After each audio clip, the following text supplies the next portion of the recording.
So our three panelists are Dan DiPiazza, Katie Jones, and Alex McPherson. So we are excited to have all three of these students joining us today. Dan, if you could please start by introducing yourself and give us a brief background.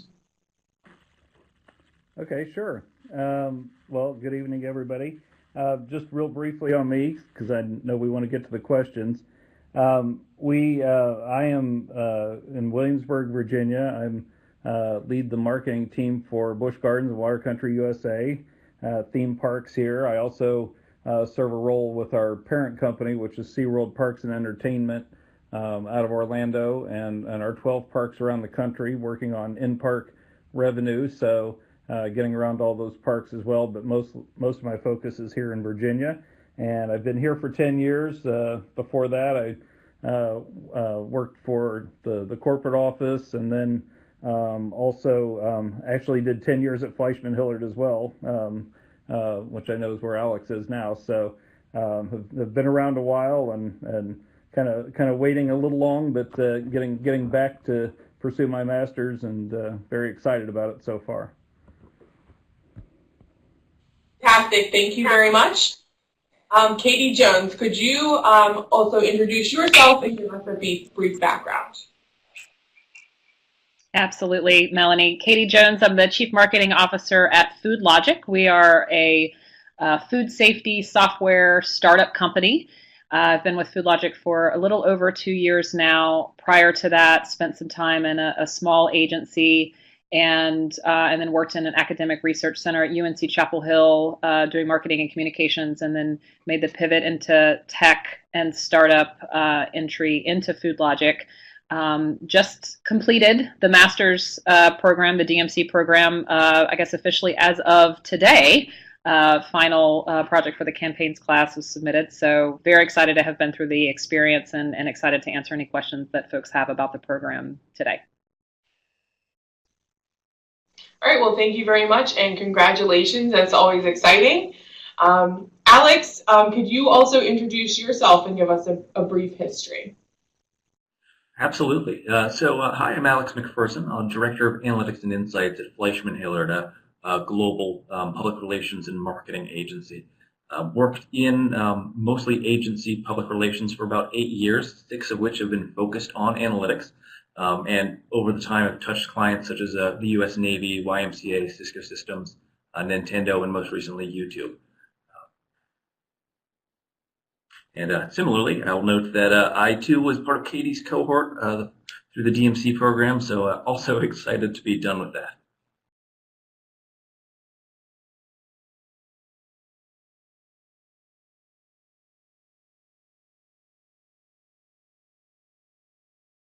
Katie, did you consider the differences between DMC and IMC programs, and if so, what made you select DMC over IMC? Yeah, I certainly was first drawn to the DMC program for certain, but did look at the IMC program. For me personally, I think having had 10 plus years of experience in a lot of the really core marketing communications skill set, I felt like the greatest value for me was going to be out of getting that, again, that next level of okay, that there's the how in integrated marketing communications, and I think the DMC goes a lot more into the why and the drivers behind what's successful and what's not. And so for me, where I'm at in my career, I was very drawn to a lot of the courses in IMC, and so actually, as for one of my electives, did decide to choose one of the IMC courses as opposed to the DMC courses, and focused on the IMC course that's focused on content marketing. And I loved that class a lot, because I got to actually leave that course with a very specific content marketing plan for FoodLogic, for my company. So I certainly saw value in both, but for me, pursuing the DMC was just a better fit for where I am in my career right now. Very great, thank you. And it's good to see that you can apply this information right away. So the second question goes to Alex.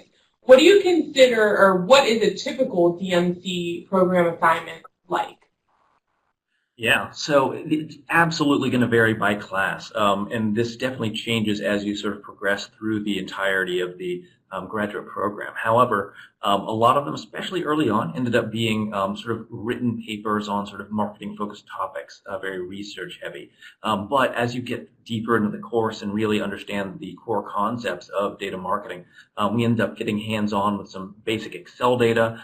You create target audience segments, design customer journey maps, and really just a whole host of other sort of neat projects. So by the time you come out of it, you just have this sort of bulk of work that's really going to be useful just in your sort of professional context as well. To give one example of this, in one of the classes, the assignments was doing research on the sentiment analysis, the sentiment engines of a number of different social listening tools.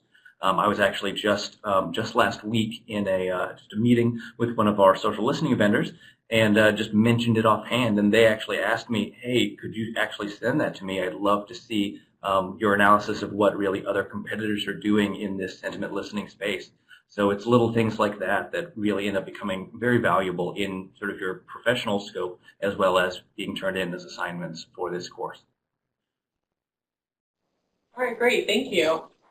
Dan, if you could address the next question of how challenging is balancing the class with your work and life? Oh, that's a great one. And it depends on what day you ask me what answer I'll give, probably. Because, you know, I won't lie, it is challenging, and I think it should be challenging. I mean, this is a master's degree program. It shouldn't be, you know, something you can just phone in. So, as an example, today I had strategy meetings at work, and I've been, you know, kind of up to my eyeballs in that. I'm doing this, and then I got to bust home because today is the last day to turn in our last assignment for this session, and you know, I've got about 4 hours to crank that thing out. Not that I've waited totally till the last minute. I've been working on it, but you know, it's something you have to juggle, but it's doable. And you know, I think you know, the great thing is that you get the layout of the course at the beginning. You know what the assignments are and when they're coming, and you can kind of balance that yourself. And I think that is that's a real key. I knew I had 3 assignments that were due today. I managed to get a couple of them done and turn in over the weekend because I knew I was going to have some rough days ahead at work. And so I think that you know, it's you have to kind of judge for yourself where you can find those opportunities. But it is demanding, and it is a stretch, but it is, you know, a relatively short period of time, and I think it's worth it so far. Okay, great, awesome. That's all. Katie, the next question goes to you. We know that you mentioned that you do travel a lot for work. So in traveling for work, are the professors flexible regarding work schedule? Yeah, I don't. You know, as Dan, your story kind of made me smile and kind of chuckle, because I've been on many a Wednesday night. You know, you get home and you're like, okay, now get down to business. But at the same time, you can front load the work if you know you have something where you're just going to be unavailable and you're traveling, or just, you know, you have life, right? That you can. You know, Sundays was a lot of weekends were school days for me to really focus, get heads down, get out of the house, go to a local coffee shop. But when I'm traveling, it's the discussion boards are, you know, they're obviously accessible 24 hours a day, so you can do them at any time. I've definitely, you know, seen my classmates, you know, post at all times of the evening and early morning.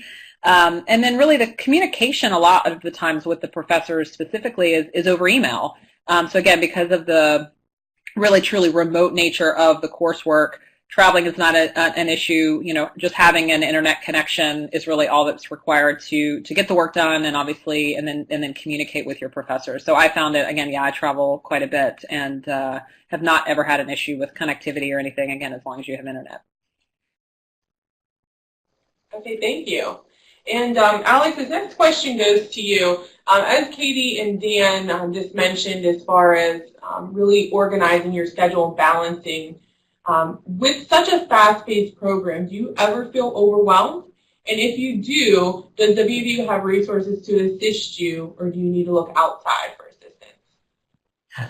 Absolutely. I think we can all attest that there will be times where you feel overwhelmed, especially during some of the portions with the two courses at the same time.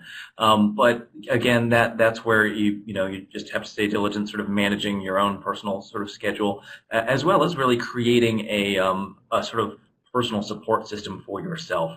Myself personally, I relied a lot on friends, family, and even sort of coworkers here at Fleischmann-Hillard to get me through. And then Katie, along with the rest of my cohort, we actually started a Facebook message group to really sort of support ourselves through the trying times and ask ourselves various questions, and again, just sort of sort of vent about our times and support each other through what can be a busy workload.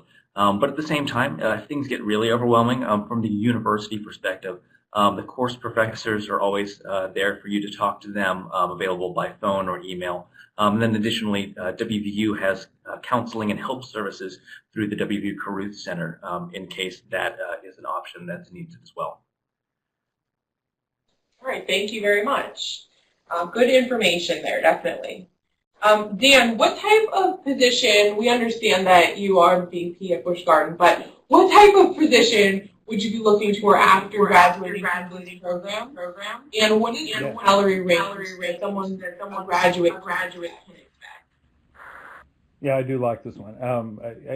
Because my smart answer to that is I just want to hold on to a position that I have would be a key thing. But honestly, I do think that again, as you go up in an organization, the demands and the competition are harder. So, for me, if I want to become the CMO of our company, or if I want to move into a larger organization in a more senior role, I think that, that's definitely an option. And one of the reasons that I focused on the DMC program versus IMC, or something more general, was because I think this whole data area is going to be so important, and it really is a differentiator. So it's not just about having a master's degree. There plenty of people out there with masters, MBAs, whatever.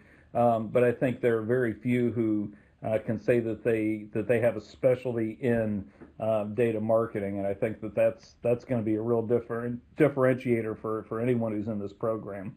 In terms of salary, I could speak to I think what I look for when I'm hiring folks here, and the kinds of jobs that we'd be looking at with someone with this kind of background. And this will vary across organizations. Obviously, to be quite honest, a company like ours isn't going to be the top payer, because we know that we have a kind of a fun environment. We work in a theme park, and you can get by with that. It's probably different than an agency or some other organizations. But we're probably looking at managers in the $60,000 to $70,000 range who would be able to do kind of data analytics and work with some of our CRM programs at a park level, and it's probably closer to 80,000 in our property support center.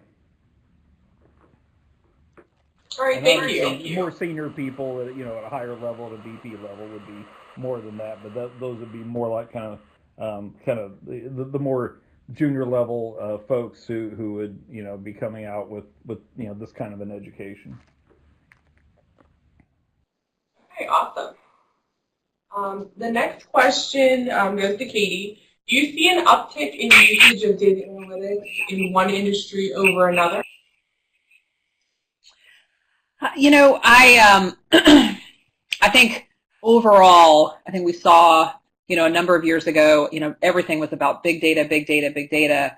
And I think lots of industries were, gathering all of this information, gathering all of this data. And then now we're in this wave of, okay, now what actionable insights can you actually execute on as a result of that data? So I think that's the wave that we're seeing, and that's why I think a program like this is so important, particularly for the marketing industry. I think we have certainly in marketing seen a significant uptick in data analytics and specific positions around that. I mean, personally, I operate in the food industry, in the food space, but in particularly the supply chain. There's been a major boom in that area. But I also think retail has seen a significant boon in terms of, again, not just gathering all of this data, but then how do you actually, make strategic business-related decisions as a result of analyzing that data. So, I mean, I think certainly retail, tech, and the food space, again, back for me just personally, has been historically very archaic, and we're really at a very exciting times to see a lot of really great advances in data and data analytics in the food space. Okay, thank you. And Dan, we're going to go back to you. Do you feel as though all employees of an organization have a minimum level of awareness? Yeah, absolutely. And if the food industry is archaic, the theme park industry is prehistoric, I guess. Just as I was thinking about this question, that I'm just kind of scanning down the hallway here at work and thinking about every person, every role, every discipline here. Every one of us is being pressed more and more for analytics to support what we do. Even some of the traditional marketing disciplines that you would think are purely creative, are all of our advertising creative and content creation, the websites, everything we do, we're really being analyzed, and we're analyzing ourselves, and we're looking at segmentation, we're looking at really understanding our audiences and who's responding and how we target, and we have more and more things to do, and more and more pressure on budgets, so it really forces everyone to justify what they want to do and how it's going to pay out, and to be competitive for those dollars. And where we have been successful is where we've been able to do that. So my expectation for my organization is that everyone has a good grasp, at least, of the data that we have and can articulate that, and the people who can, and the people who can visualize that well in presentations and speak in those kinds of terms are much more successful. So I think it's just a growing need, and at any level, at any area of marketing, you're going to have to show some aptitude in this area, or at least some understanding of the tools and what you need to have. Okay, great. Thank you. So moving more into programs and software, this question goes to Alex. What data analytics programs and/or platforms work best for your specific industry? And are there any of these out of the box, or did your organization have to customize and create them from scratch? Yeah, this is a really great question. There's so many, to be completely honest. As I work really across a number of different industries, I find each time really the answer is different. Like, the answer is find what is best for your client's specific use case. I'll go over a couple just for reference. But so let's say you're managing social media accounts. So for that owned social and channel management perspective, Sprinkler is an example of one that is sort of one of the industry standards for both posting and then being able to analyze your posts, tag them to learn sort of deeper insights as to what specific types of posts are performing better than others. Also, there's sort of earned online and social listening. So from that aspect, earned meaning specifically people talking about your brands, news outlets writing about your brands, etc. Naming a few of these that we use for various clients: NetBase, Signal, Crimson Hexagon, Brandwatch, and Synthesio. All of these have similar but somewhat different sort of functionalities for monitoring the online conversation, having alert systems that will sort of allow you to know when the conversations online reach a certain volume. It'll let you know and sort of give you a tip before maybe a crisis situation arises. Just tons of different types of things in that nature. But also we have a number, especially at Fleischmann-Hillard, we have ended up developing some tools overall to help us internally learn to do different things. So we've developed sort of, we use Google Sheets a lot, and using that we've developed some tools that allow us to benchmark a lot of data around client events, product launches, and issues. So overall, when there is a crisis situation and the client needs to know immediately how does this current thing we're going through compared to something else. It's just really a click of a few buttons on that sheet, and then we've already graphed it out and compared those things.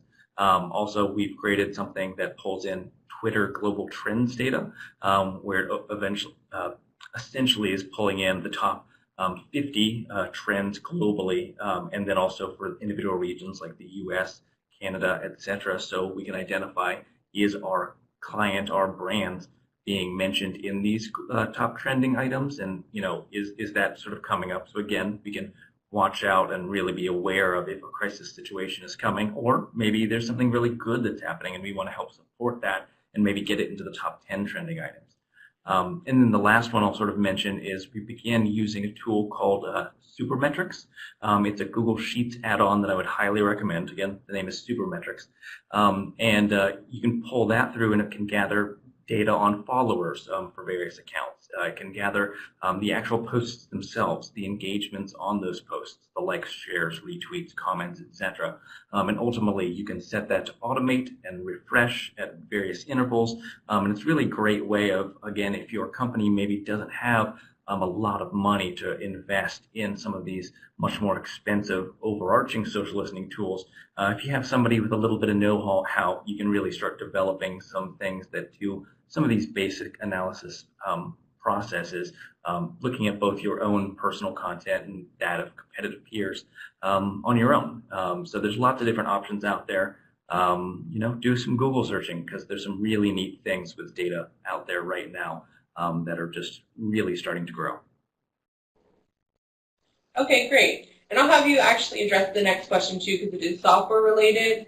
So do you, or how often do you use Adobe Illustrator?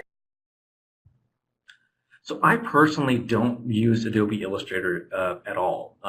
At an agency, I end up having a creative team who's able to do things like that myself, and I'd say probably my other hosts on this call may have to step into some of these things a little more frequently, but specifically as it relates to the DMC program, you're not going to really learn anything specifically within Adobe Illustrator skills. The courses are about the data themselves and learning about them, and while you do learn some basics of visualization, especially as it pertains to charts in Excel or Google Sheets, you're not really learning to make data illustrations per se. Now that said, there are a couple of new electives that are starting to come out for the DMC program, one of which is DMC 683 here, Data Communication and Visualization for the Client. So that one may touch on some Illustrator adjacent type skills. All right, thank you. Thank you very much. So Katie, this next question is for you. Do you think it would be a hard transition for someone who has an undergraduate in accounting and hospitality and tourism management? Yeah. So again, as I think I referenced earlier, so my undergraduate degree was in journalism and mass communication. I think that there were elements of that helped me, transition into this graduate program. But much of, I think, what is very helpful is more of a real world marketing hands-on experience, because many of the assignments and a lot of the opportunity that you have is to actually apply your real-world learnings to assignments and papers and things like that. So I don't necessarily think that really any undergraduate degree would be at a disadvantage. I think clearly, like the accounting pieces of that, I think would certainly, I think particularly in the earlier classes where there's a lot of really, big, I think as Alex referenced, big Excel spreadsheets of data that you need to comb through, and if you're not used to that, it can be a bit daunting, and it was for me. And so, if having an undergraduate degree in accounting, I think the hospitality and tourism management, again, I think there would be some pieces of that where you could take, if you'd learn some case studies around, marketing in that particular industry, that you could apply to the lessons. But I don't think it would be a hard transition. I think, again, some application, and again, just really, focused and working hard and working towards the degree, I think is the biggest piece to it. Okay, great, thank you. And moving on to the next question, Katie, can you also explain the difference between data marketing communications and graphics reporting? And will this master's program prepare a student for? Yeah, so in my mind, the data marketing communications, again, the underpinning of the why and driving the ROI of marketing communications, right? There's all these different pieces and parts that are moving around marketing communications, but how you can use the data to drive decisions, that to me is the underpinning really of data marketing communications, whether that's, PPC, SEO, like all of the very elements of the entire course. The graphics reporting, I think, is a subset of that, and a very important subset of that, and how you're presenting the data. As Alex referenced, there's a data visualization course as a subset of the DMC program, and it sounds like some additional electives that'll be available, which is really exciting. It's an element of it. So I don't think that overall that you're a lot of graphics across the board, across the program. It's a subset of it. It was personally one of my favorite classes. The data visualization course was not only about how to present data and present it well, but how not to present it, which I think is a very critical piece to presenting data marketing communications in an authentic way. So we learned a lot about how to not overinflate results, right? To be honest and authentic in what you're presenting, which I think, again, is a very critical piece to it. So I think that it's certainly, obviously, the master's program will prepare the student for data marketing communications. I think you will get elements of graphics, particularly if you elect to do those additional pieces, but largely, obviously, much more focused on DMC than the graphics piece of it. Okay, thank you very much. And the last question will go to Dan. So what aspect of the program have you found especially Well, I'm 3 classes in now, so with that background, I would say that I found a lot helpful, and to be honest, I probably came into it a little smug, kind of thinking, well, I've been working a long time, I've been doing this a long time, I should be able just to kind of cruise through this, and maybe I'll learn a couple of things here or there. And I have to say that I've been humbled a little bit at how much more I actually have to learn, which maybe says something about me more than the program. But I find that I have just taken things that maybe I thought I knew and really seen them in a new light. I've been forced to think a little bit more in depth about some areas, or to really dig in and dig deeper than just some of the surface level knowledge that I had. So I found that a lot of the assignments, a lot of the kind of reading or writing assignments that we've had have been helpful, because it really has forced me to go beyond, again, just kind of a surface explanation to really putting it into a real case study or a real example. So I think that that's been helpful. I think I've learned certainly some things in some of the discussions, and that's part of the program is the weekly discussion forums, and and so that's been helpful too. Just learning about some of the different industries and backgrounds that my classmates have, and some of the things that they can bring into the discussion, and hopefully they've learned a few things from me too, and so I think that that's been really helpful. In terms of things that haven't been helpful, I mean, I can't say that there's anything so far that hasn't been. I think we'll all, anybody would hit these things, certain topics that maybe you already know it, and so it's less new information, but I still don't think there's anything that I would say wasn't helpful or wasn't useful or didn't really kind of connect into something that was that made a lot of sense and was valuable. So I think that it's all been good at this point, and I assume it will stay that way.